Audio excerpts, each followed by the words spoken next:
You lean in, your eyes close, your lips touch someone else's, and for about half a second, your brain stops doing almost anything else it knows how to do. You've done this so many times, you don't even think about it anymore. It feels instinctive, natural, like something written into you before you were even born. Here's the uncomfortable part. It was, just not by anyone you'd expect, because kissing isn't a human invention. It's not from ancient Egypt, it's not from Rome, it's not even from your own species. The thing you did on your last date is somewhere between 16 and 21 million years old, and for most of that time, there were no humans around to do it. Scientists have a term for this, and it's not romantic at all. They call kissing an evolutionary conundrum, which is a polite way of saying this makes no sense, and yet here we all are, doing it anyway. Because if you look at kissing the way evolution does, coldly, mathematically, it's a genuinely bad idea. You're pressing one of the most bacteria-rich parts of your body directly against someone else's. You're trading spit, trading germs, trading whatever virus either of you is currently incubating. There's no obvious survival benefit, no obvious reproductive benefit, just risk. So why does every generation of humans keep doing it anyway? The answer takes us back further than agriculture, further than fire, further than humans themselves. In late 2025, a team of researchers mapped the evolutionary history of kissing across the primate family tree, and the findings were stranger than anyone expected. Kissing, defined as non-aggressive, mouth-to-mouth contact, is already present in an ancestor of the great apes, dated to somewhere between 21.5 and 16.9 million years ago. That's before gorillas, chimpanzees, orangutans, and humans even split into separate species. Whatever kissing is, we didn't invent it. We inherited it. Here's where it gets interesting.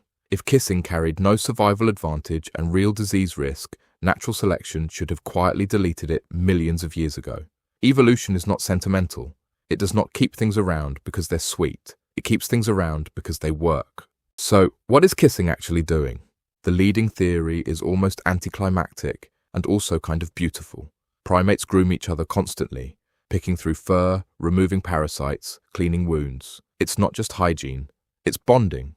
It's how primates without language say, "You matter to me, and I trust you enough to let you near my face." A full grooming session ends the same way almost every time, with the groomer's mouth making brief contact near the other animal's mouth or face. Researchers believe kissing is the last surviving fragment of that ritual, the final beat of an ancient grooming routine that outlived the routine itself. Here's the twist. As our ancestors lost their body hair, there was less fur to groom, less need for the hygienic part of grooming at all. Logically, the whole behavior should have disappeared. Instead, the final moment, the mouth-to-mouth contact, is the one part that survived. The function disappeared, the gesture didn't. Which means every kiss you've ever given is the last remaining piece of a grooming ritual that used to take 20 minutes and now takes 2 seconds. Now here's the part that should genuinely unsettle you a little. Neanderthals, not us, a separate human species that went extinct around 40,000 years ago, carried the same oral bacteria we did.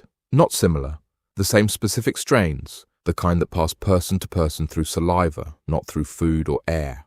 That's not something you get from sharing a cave. That's something you get from direct, repeated mouth contact, which means somewhere in the tens of thousands of years that Homo sapiens and Neanderthals overlapped, 2 entirely different human species were doing this exact thing to each other.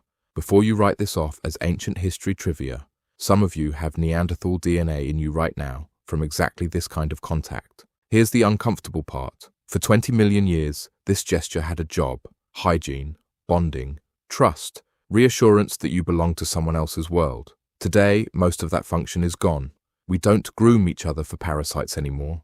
We don't need the mouth to signal safety the way a primate troop did. And yet the behavior didn't disappear. If anything, we've built entire industries, entire film genres, entire song catalogues around this one leftover gesture from a world that no longer exists. We kept the ritual long after we lost the reason for it. Maybe that's not a flaw. Maybe that's the most human thing about it. We are, after all, the species that keeps doing the things that used to keep us alive, long after they've stopped being necessary, just because they still feel like connection. So the next time you kiss someone, you're not doing something invented in a Mesopotamian palace, or a Roman bedroom, or a Hollywood film. You're performing the last surviving fragment of a 20 million year old grooming ritual, one that outlived the fur, the parasites, and the entire species that first evolved it. Every human who has ever kissed anyone, every Neanderthal, every Egyptian, every awkward teenager on a first date was running the same ancient program. Not learned, not invented, inherited. You didn't pick this up from a movie. You inherited it from an ancestor who didn't even have a face that looked like yours.